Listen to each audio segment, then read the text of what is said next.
One thing has always disappointed me. Black people treat gay people. We are the worst when it comes to treating gay people. Joining us now, basketball legend, NBA analyst, Mr. Charles Barkley.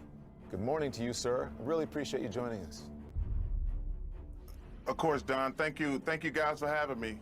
Why so outspoken, especially when it comes to this issue? You know, even as someone you're covering sports, but you're speaking out about issues that have to do with culture and society. Why so outspoken about this?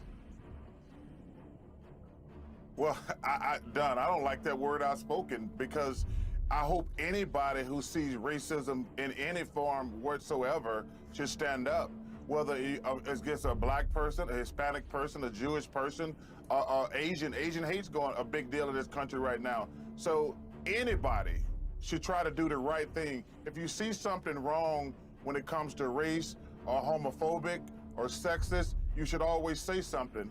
So, and I'm always going to do that. I don't care about the repercussions. If I see something wrong happening, Don, I'm going to say something. How do you think the league should deal with it? Because, listen, he's still on suspension, but how do you think the league should deal with it? The reason I ask is because, you know, everyone is speaking out about it. Kyrie Irving is facing, you know, what he's facing. But the league let him go for a long time. They sort of are forcing him to apologize, but what if these are his real beliefs? Be dealing with that as well? Maybe they have someone who actually believes these things. I'm not saying it's right. Instead of forcing him to apologize, maybe they should be dealing with that part of it.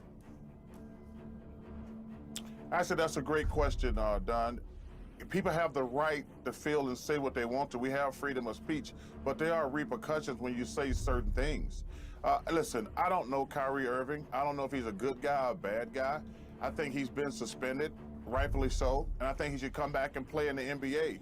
But, you know, that's a really slippery slope because, you know, people always talk about freedom of speech, freedom of effect, or you say whatever you want to, but there are repercussions.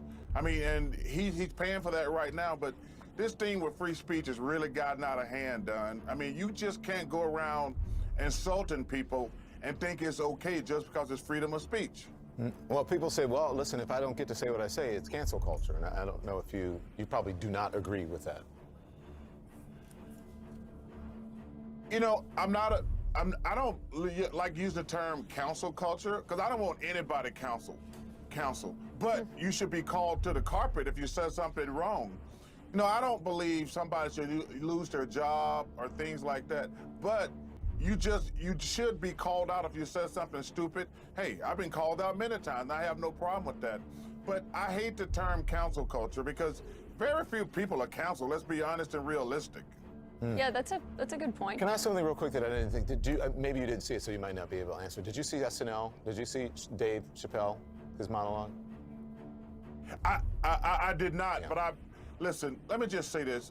I'm a Dave Chappelle fan. I have a really strict line on racism, sexism, homophobic, things like that. It's just wrong.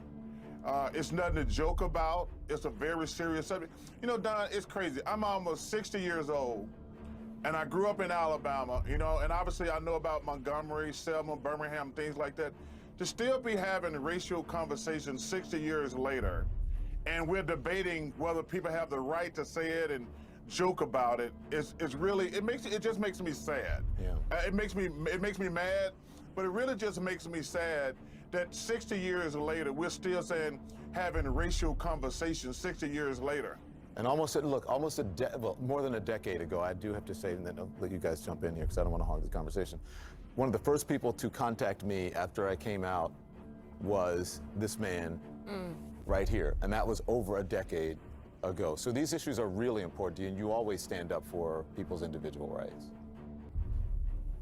Well, you know, Don, first of all, one thing that always has disturbed me as a black person, which really bothers me about the Kyrie Irving situation and the Kanye West situation, first of all, being black in America is already hard enough. And for us to go at other ethnic groups just makes things worse because it's hard enough being black. And one thing has always disappointed me, black people treat gay people. We are the worst when it comes to treating gay people.